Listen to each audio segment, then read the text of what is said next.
Bismillahirrahmanirrahim. Assalamualaikum warahmatullahi wabarakatuh. Sahabat Jihad, kali ini saya akan membacakan kisah tentang Abul Husin Al-Nuri. Kisah ini saya bacakan masih dari kitab Tazkiratul Awliya karya Fariduddin Attar. Abul Husain Ahmad bin Muhammad Al-Nuri lahir di Baghdad dan keluarganya berasal dari Khurasan. Ia adalah murid dari Sari al-Sakoti dan sahabat karibnya Junaid. Sebagai seorang tokoh sufi terkemuka di kota Baghdad, ia telah mengubah berbagai syair mistis yang indah. Ia meninggal pada tahun 295 Hijriah atau 908 Masehi. Sahabat Jihad, Abul Husain Ahmad Al-Nuri melakukan disiplin diri seperti yang dilakukan oleh Junaid. Ia dijuluki Nuri, atau yang artinya manusia yang memperoleh cahaya, karena setiap kali ia berbicara di suatu ruangan pada malam yang gelap, dari mulutnya keluar cahaya, sehingga seluruh ruangan itu menjadi terang. Alasan lain mengapa ia dijuluki demikian adalah karena ia menjelaskan rahasia-rahasia yang paling pelik dengan cahaya intuisi. Tetapi versi yang ketiga mengatakan bahwa ia memiliki sebuah tempat menyepi di tengah padang pasir, di mana ia biasa sholat di sepanjang malam, dan apabila ia berada di tempat itu, orang-orang bisa menyaksikan cahaya yang memancar dari tempat itu. Pada awal kehidupan mistiknya, setiap hari ia keluar rumah pagi-pagi sekali dan pergi ke tokonya mengambil beberapa potong roti untuk dibagi-bagikan sebagai sedekah. Setelah itu, barulah ia pergi ke masjid untuk sholat subuh dan tetap di situ sampai tengah hari. Kemudian ia baru pergi ke tokonya. Orang-orang di rumah menyangka bahwa ia telah makan di toko, dan orang-orang di toko menyangka bahwa ia telah makan di rumah. Yang demikian dilakukannya secara terus-menerus selama 20 tahun, tanpa seorang pun yang mengetahui perihal yang sesungguhnya. Mengenai dirinya sendiri, Abul Husain Ahmad Al-Nuri berkisah sebagai berikut. Bertahun-tahun aku berjuang mengekang diri dan meninggalkan pergaulan yang ramai. Betapapun aku telah berusaha keras, namun jalan belum terbuka bagiku. Aku harus melakukan sesuatu untuk memperbaiki diriku. Aku berkata di dalam hati, jika tidak, biarlah aku mati terlepas dari hawa nafsu ini.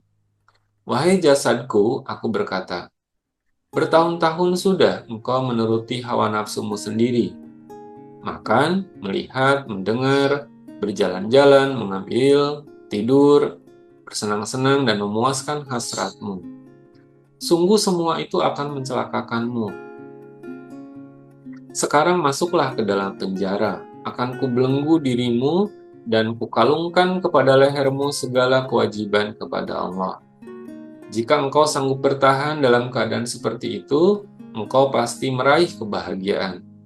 Tetapi jika kau tak sanggup, maka setidaknya engkau akan mati di atas jalan Allah. Maka berjalanlah aku di atas jalan Allah. Pernah ku dengar bahwa hati para sufi merupakan alat yang amat awas dan mengetahui rahasia segala sesuatu yang terlihat dan terdengar oleh mereka.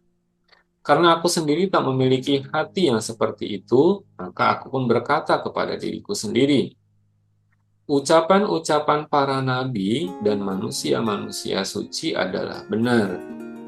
Mungkin sekali aku telah bersikap munafik dalam usahaku selama ini.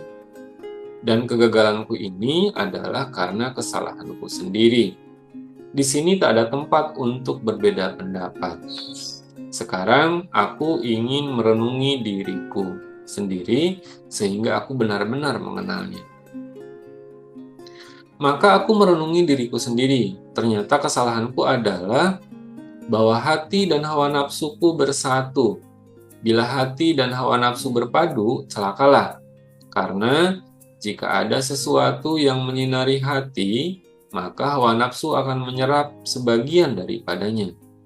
Sadarlah aku bahwa hal inilah yang menjadi sumber dilema yang kuhadapi selama ini. Segala sesuatu yang datang dari hadirat Allah ke dalam hatiku, sebagian diserap oleh hawa nafsuku.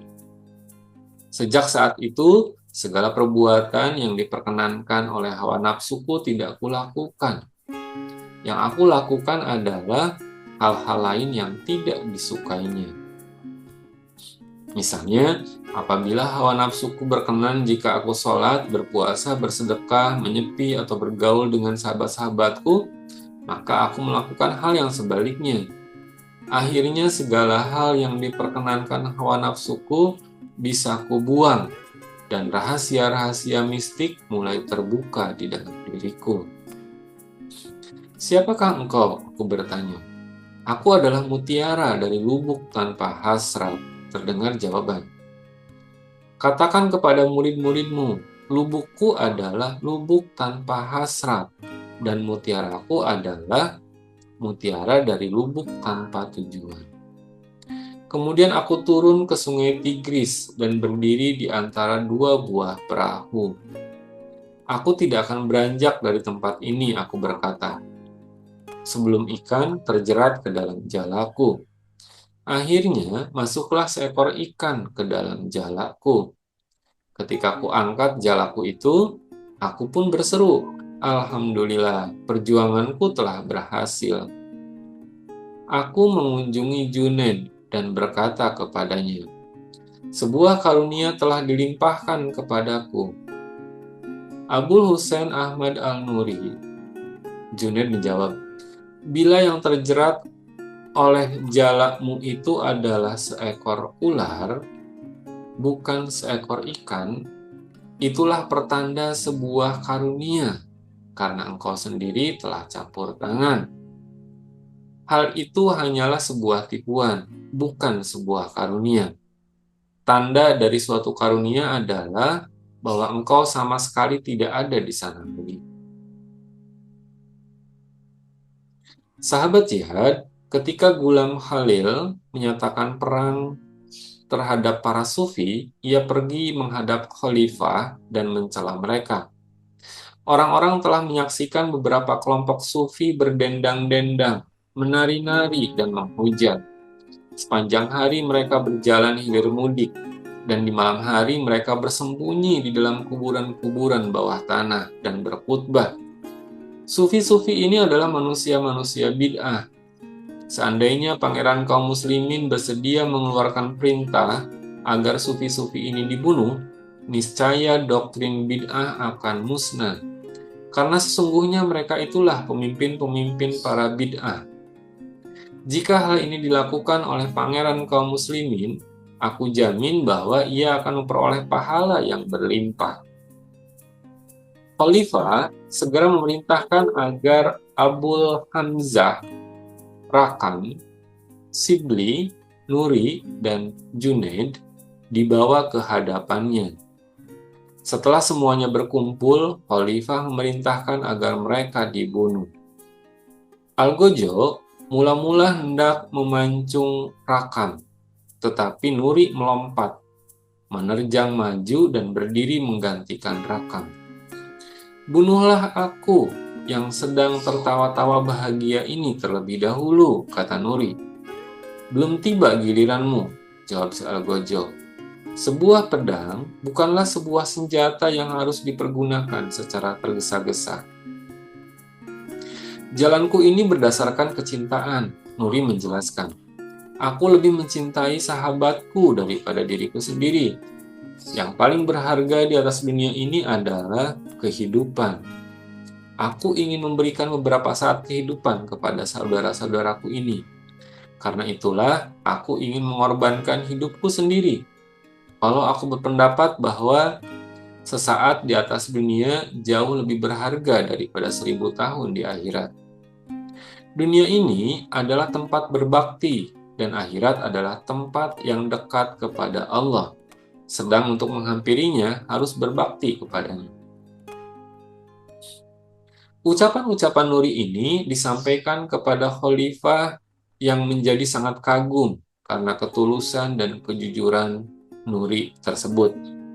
Maka diperintahkannya agar hukuman itu ditangguhkan dan persoalan mereka diserahkan kepada Qadi. Mereka tak bisa dituntut tanpa bukti-bukti, si Qadi atau hakim menjelaskan. Sesungguhnya si Qadi telah mendengarkan khutbah-khutbah Nuri dan mengetahui keahlian Nuri dalam berbagai cabang ilmu pengetahuan. Maka berpalinglah ia kepada Sibli. Akan kutanyai orang gila ini mengenai sesuatu bidang yang tidak akan sanggup dijawabnya. Ia berkata di dalam hati, berapakah yang dizakatkan seseorang bila ia memiliki uang 20 dinar? Si Qadi bertanya kepada Sibli. 20,5 dinar, jawab Sibli. Siapakah yang menetapkan zakat yang sebesar itu? Si Qadi berkata lagi. Abu Bakar yang agung, jawab Sibli. Ia memberikan semua yang dimilikinya, sebanyak 40.000 dinar sebagai zakat, jawab Sibli. Ya, tapi mengapa engkau tadi menambahkan setengah dinar sebagai denda, jawab Sibli. Ia telah menyimpan uang 20 dinar, dan oleh sebab itu, ia harus membayar setengah dinar sebagai dendanya. Kemudian si Qadi berpaling kepada Nuri dan menanyakan sebuah masalah hukum. Nuri segera memberi sebuah jawaban yang membuat si Qadi bingung. Nuri memberi penjelasan. Qadi, engkau telah mengajukan semua pertanyaan-pertanyaan ini, tetapi tidak satu pun di antaranya yang penting. Sesungguhnya Allah memiliki hamba-hamba yang berdiri karena Dia, yang berjalan dan beristirahat karena Dia, yang hidup karena Dia, dan berdiam diri merenunginya. Apabila sesaat saja mereka berhenti merenunginya, niscaya binasalah mereka. Melalui Dia mereka tidur, melalui Dia mereka makan, melalui Dia mereka menerima, berjalan, melihat, mendengar, dan melalui Dia mereka ada. Inilah ilmu yang sesungguhnya, bukan yang engkau pertanyakan itu. Si Qadi terbungkam, tak bisa berkata apa-apa. Kemudian ia mengirim surat kepada khalifah. Jika orang-orang seperti mereka ini dianggap sebagai orang yang tidak bertuhan dan bid'ah, maka keputusanku adalah bahwa seluruh dunia ini tiada seorang pun yang percaya kepada Allah yang Maha Esa. Khalifah memerintahkan agar tahanan-tahanan itu dibawa ke hadapannya. Adakah suatu hal yang kalian inginkan? Khalifah bertanya kepada mereka. Ada, mereka menjawab. Kami ingin agar engkau melupakan kami. Kami ingin agar engkau tidak memuliakan kami dengan restumu dan tidak mengusir kami dengan murkamu. Karena bagi kami, kemurkaanmu itu sama dengan restumu, dan restumu itu sama dengan kemurkaanmu. Khalifah menangis dan dengan hati yang tersayat membebaskan mereka dengan segala hormat. Sahabat jihad, di akhir kisah diceritakan, pada suatu hari ada seorang buta yang mengeluh. Ya Allah, ya Allah. Nuri lalu menghampiri orang buta itu dan berkata, apakah yang engkau ketahui tentang Allah? Seandainya engkau telah mengenalnya, mengapakah engkau masih hidup? Setelah berkata demikian, kesadaran Nuri hilang dan dadanya dipenuhi oleh hasrat mistis. Maka berjalanlah ia menuju padang pasir, melalui padang alang-alang yang baru ditebas, sehingga kaki dan tubuhnya luka. Dari setiap tetes darahnya yang tertumpah ke atas tanah, terdengar suara, "Ya Allah, ya Allah." Abu Nasr bin Sarraj mengatakan, ketika orang-orang membawa Nuri pulang dari padang alang-alang itu, mereka berkata kepadanya, "Katakanlah, tiada Tuhan selain Allah. La ilaha illallah." Nuri menjawab, "Aku justru sedang menuju kepadanya." Dan tidak lama kemudian, ia pun menghembuskan nafasnya yang terakhir. Demikian beberapa untaian kisah yang saya bacakan tentang Abu Husin Al-Nuri dari kitab Tazkiratul Aulia karya Fariduddin Attar. Semoga bermanfaat buat kita semua. Wallahu a'lam bishawab. Billahi taufiq wal hidayah. Wassalamualaikum warahmatullahi wabarakatuh.